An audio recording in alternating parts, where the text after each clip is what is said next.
Top quality और consistent performance के लिए सिर्फ सिल्वर पंप नाम याद रखना। સર્વ વિદ્યાલય નાથીબા કોલેજ ખાતે બેઠક મળી હતી। ગુજરાતમાં ઓબીસીમાં 146 જ્ઞાતિનો સમાવેશ કરવામાં આવ્યો છે।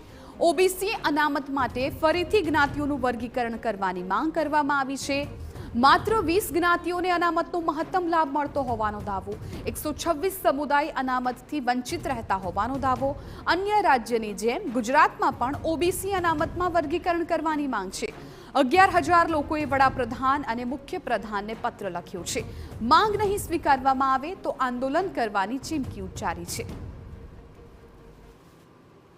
કે 1990 જ્યારે આ બક્ષી પંચ આવ્યું હતું ત્યારે ફક્ત 82 કોમ હતી અને પછી જે પાછળથી 47 કોમ વધારી દીધી અને 142 કોમો અત્યારે ભેળવી દીધી છે। જે પાછળથી આવેલી કોમો એ જ વંચિતોના બધા લાભ લઈ ગઈ છે। એટલે અમારું તો એ જ કહેવું છે કે 1990માં જે 82 કોમો હતી અને એ આધારે અમારું વર્ગીકરણ થવું જોઈએ અને તો જ સાચો ન્યાય મળશે। અત્યારે 147માં ન્યાય મળશે નહીં।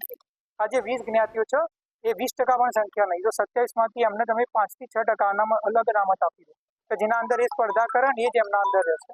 પણ જે બીજી જ્ઞાતિઓ વિકાસથી વંચિત જ્ઞાતિઓ જે 120 જેટલી થાય તો એમને તમે અલગથી 20% અનામત આપી દો કે જેથી જે વિકાસથી વંચિત જ્ઞાતિઓ એમનું ઉત્થાન થઈ શકે, એમના અનામતનો લાભ લઈ શકે અને એમના સમાજના અંદર પણ શિક્ષણનું સ્તરે વધે